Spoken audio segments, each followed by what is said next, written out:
Per Guida ai Campionati siamo con Mister Fedato. Mister, chiedevi 3 punti oggi e li hai ottenuti.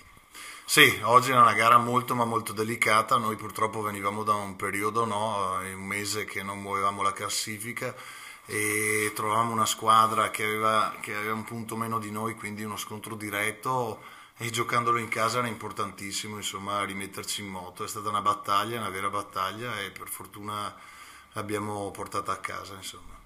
Magari era più giusto 1-0-0, sentivamo i tuoi commenti prima, però l'Eurogol di Gallon li ha portati a casa tutti e tre i punti. Sì, se mettiamo sul piatto le occasioni, direi che il pareggio forse era più giusto, insomma, hanno avuto anche loro qualche buona occasione che non hanno sfruttato. Noi abbiamo trovato una Euro giocata di Gallon con un gol bellissimo e siamo stati insomma bravi e fortunati e l'abbiamo portata via. Mi dispiace.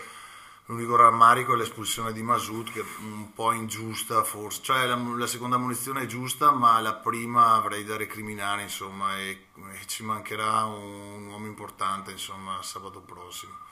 Era un mese che non facevate punti, tu carichi molto i ragazzi, si vede al riscaldamento e oggi finalmente la vittoria vi porta anche morale.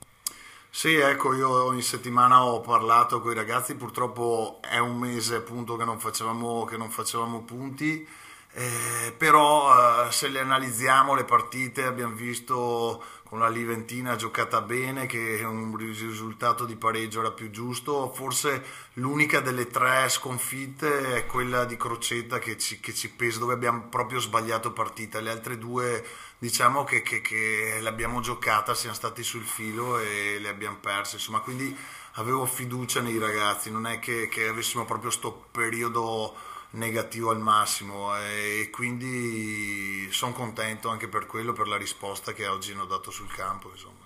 Ringraziamo Mister Fedato. Grazie e arrivederci.